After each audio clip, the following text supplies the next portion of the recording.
Good morning, lovelies. Today we're going to be talking about how to write one of my all-time favorite tropes, the five-man band. Again, because this is a topic that I already covered in one of my earlier videos, which you guys are still watching for some reason. I don't know why. That video is shit. So I wanted to redo the topic in a way that will at least let me sleep well at night, knowing that I have put some quality content out there on the subject. Make sure you subscribe to the channel for more videos on tropes, writing advice, and science fiction, fantasy, and horror through a feminist lens. So let's get started here. What is a five-man band? Well, this is a very common trope found mostly in action-adventure genres. The basic premise is instead of one main character, you've got five major characters that act as Deuteronomists, and they've each got an archetype: the leader, the lancer, the heart, the big guy, and the smart guy or fool. And we're going to break them all down. But before we do that, I want to make one thing very clear here. These are masks, not identities. Each archetype we cover, really any archetype ever, is a role or a mask that the character can wear and swap as needed. It's almost like a job description. Your character might be a plumber, but saying that all plumbers act and sound and feel the same is just stupid. What I'm talking about here is general trends, very general trends that these tropes and archetypes usually follow, but they are by no means rules set in stone. I am making this video to help inspire you, help you figure out the roles of your major characters, but not to define your characters. Rules are dumb anyway. In the wise words of Captain Barbossa, they're more like guidelines. So at the top of our list is the leader, the one who leads. This is usually the main character or the closest thing to it in these types of stories, but not always. They are charismatic enough to get people to follow them and mature enough to handle their responsibilities. Usually. Sometimes you do get immature leaders who, yeah, they're leading this group of people, but they're basically man-childs. Also, they are usually guys, because sexism. Basically, the leader's role in this group is to come up with a plan, give the team direction, move the team towards their goal, and ideally, lead. But sometimes that doesn't happen at first. Sometimes the leader wants to do literally anything but lead. The leader's character is what sets the goals and tone for the rest of the group. If he is a cutthroat mercenary looking for his next big score, the others are probably going to have some pretty dark rap sheets too, and of course value money because that's what the group is all about. If his character is about saving puppies and spreading holiday cheer, the others are gonna want to do that too. The leader is only the leader if the others follow them and believe in their mission. Next up is the lancer, the one who questions. You know that character who is constantly questioning the leader's motives and needling them and trying to push them to do something else? That's this character. But their constant questioning of the leader serves a higher purpose. The job of the lancer is to keep the leader's head from getting too big for their shoulders. Character-wise, they're almost always a foil for the leader. If the leader is calm and stoic, the lancer will be a loose cannon. If the leader is a man-child, the lancer will be mature. They usually also have some very powerful, useful combat skills, polar opposite of the leader that the team can utilize. They're more often than not the group lieutenant. This is the person who takes charge when the leader is missing or otherwise unable to take charge. This usually only happens for like an episode or chapter or two before resuming the status quo. But sometimes it is a permanent change. That lieutenant position doesn't always have to be a lancer, by the way. Sometimes it's the smart guy or the heart. The heart is the one who makes sure that the other four members of the team don't kill each other. This is the group therapist, or team mom, and they got about a 90% chance of starring in a love interest, because 9 out of 10 times, they're a woman. Keeping the peace of the team, being emotionally intelligent, and the shoulder to cry on, those are all very feminine skills, so of course it's a woman. Poorly written five-man bands will end your characterization right at girl. She's the love interest, the damsel, the token used for gender representation. But we're not talking about poorly written five-man bands. I want to show you how to write a good five-man band. So the heart's job is to be the emotional center of the team. This is the one who keeps the other four from tearing each other apart when emotions get too high and the stress and PTSD of everything gets to be too much. She usually helps the leader keep the team together. She's the one who reminds them of the power of friendship or their moral obligation to save the world. As such, she's usually the moral compass of the group. If the team has to go on a side quest to help save the helpless villagers from some evil overlord, chances are it's the heart who pushed them to do it. But she can still be morally fallible for both comedic and dramatic purposes. Avatar: Last Airbender had Katara do this a couple of times, although in each instance she thought that she was doing the right thing, and in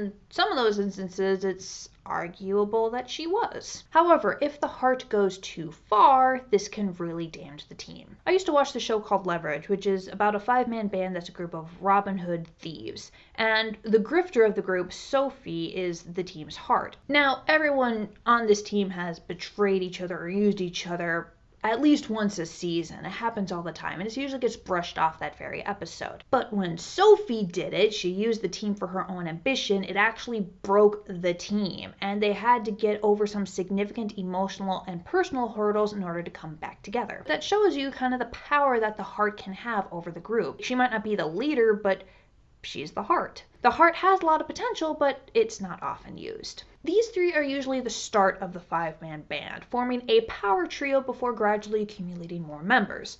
But not always. You can choose any 3 characters as a starting part in your story so long as they make sense. And we're going to be talking more about how to bring your team together in just a little bit.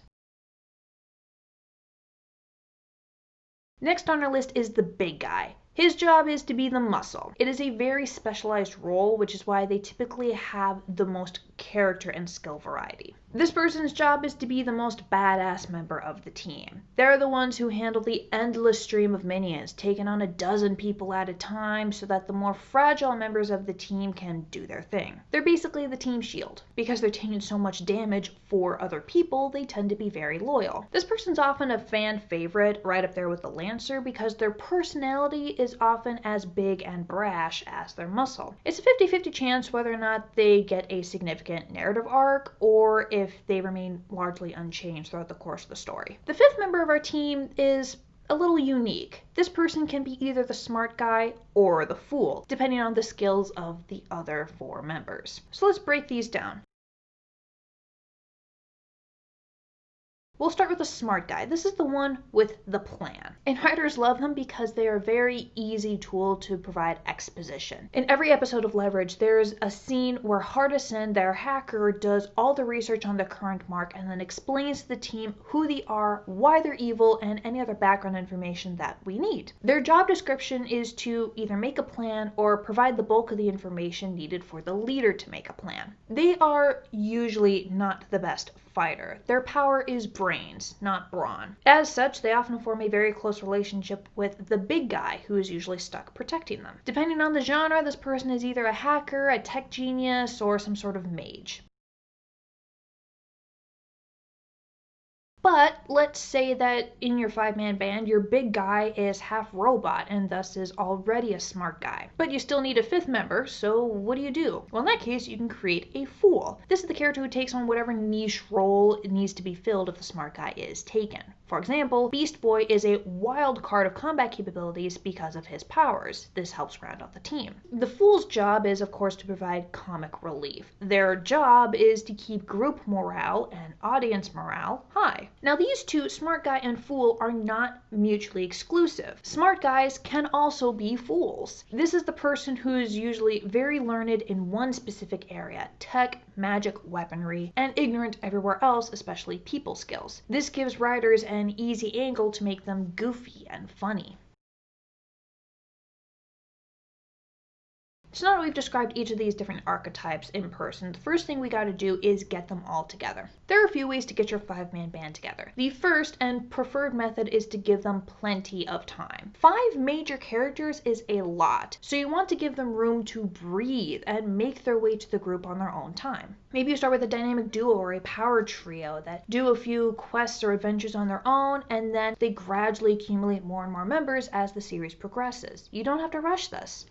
But sometimes you do have to rush it. If you're in a time crunch, or you only have one season, one book, one movie to get everyone together and to do their thing, well, you got a couple of options here. One method is to dedicate one episode or act and to bring them all together. For example, Leverage's pilot episode was bringing the team together for the first time. Guardians of the Galaxy, the first act was getting them all arrested so they're all in the same prison so they can break out together. And then you have to give them a reason to stay together. And this is where a lot of authors fall short. Because unless you choose a really good reason for 5 strangers to stick together, it doesn't make sense. The audience is going to see right through it. So for example, the Guardians of the Galaxy, they stayed together because of a combination of revenge and wanting to get paid. And they had to go through a lot of growing pains over the course of the movie before choosing to stay together after the fact. Alternatively, if you just want to get to the good stuff right away, you can start with the 5-man band already assembled. You can sprinkle in some origin stories with exposition or flashbacks if you really need to, but honestly, if you just want to start chapter 1 with this team has already been together for like 5+ years and now they got to do this thing, you can do that. So let's put together a 5-man band in an epic fantasy world that has an evil tyrant king who has, for some nefarious purposes, burned down a village, leaving 2 survivors, a couple of siblings, brother and sister. Now these siblings decide that they're going to join the rebel group who wants to overthrow the king and put his less dickish brother on the throne. The brother for sheer revenge, and the sister because, well, she's always wanted to join this rebel group to bring justice to the land, but now she kind of has to. And because of this, they meet their team captain. This is already our power trio. The team captain as leader, the brother as Lancer, the sister as Heart. Everyone in this group looks up to the captain, but the Lancer is angry, impatient, and wants revenge, while the captain is more patient and calculating. This causes some friction within the group that has to be soothed over by the Heart. Now the captain is best friends with their soldier buddy, a big guy, and asks them to help train the newbies so they don't die in their first battle. This lets the big guy double as a mentor character, although sometimes mentor characters are just kind of like 6th members who attach themselves to the group and then leave when they're no longer needed. After the training montage, the Quad's first mission is to recruit a witch for the rebel forces for magical backup. Now this witch is a mercenary and will only fight when paid. So while the captain provides the paycheck to initially get her onto the team, throughout the course of the story, the witch gradually learns to value friendship over money or honoring country over selfishness. This all takes place before the halfway point, which gives you the entire rest of the book for this team to work together and figure out how to overthrow the king.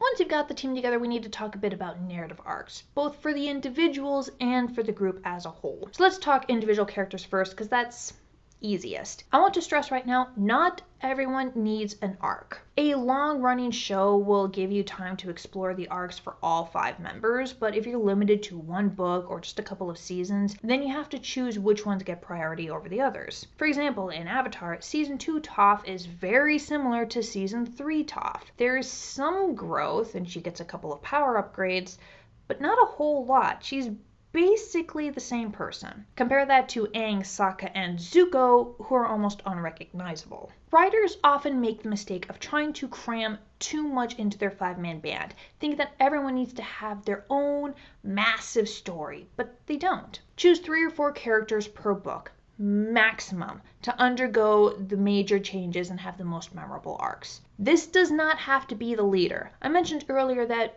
usually in cases like this, the leader is kind of the main character, but it doesn't have to be that way. If you want your 5-man band to stand out, maybe shift the focus to, say, the smart guy. Or have your romantic subplot be between the Lancer and the big guy. Or maybe the Heart is a male assassin who's only fulfilling his heart duties of keeping the team alive, so the group fulfills his objectives. You've got literally tons of possibilities here. Whatever arcs you choose to employ are limited only by your imagination. Like I said, the 5-man band trope is a set of loose guidelines, not rules. Finally, there's the story of the group as a whole. The thing with 5-man band stories is it's not just about individuals who choose to come together, it's also the story of the group, the team. Now usually if individual team members are doing badly, then so is the group. If there's a betrayal or a character death or something, that's going to bring morale low enough for all these characters to question why they're sticking around. But sometimes the biggest threat to the group is completing the group's goal. After the evil king is overthrown, his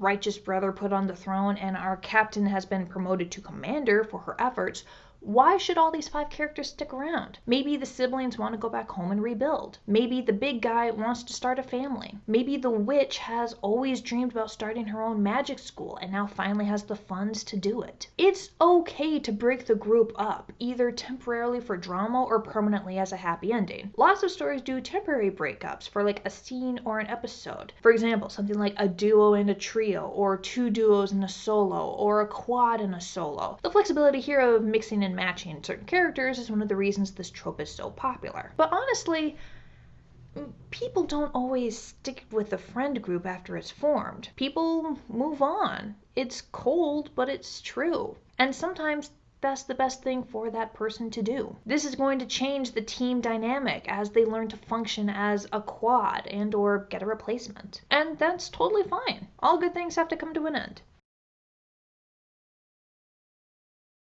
So that is how you create a 5-man band. Tell me your favorite 5-man bands in the comments, and remember to subscribe to the channel for more videos like this one. Bye, lovelies!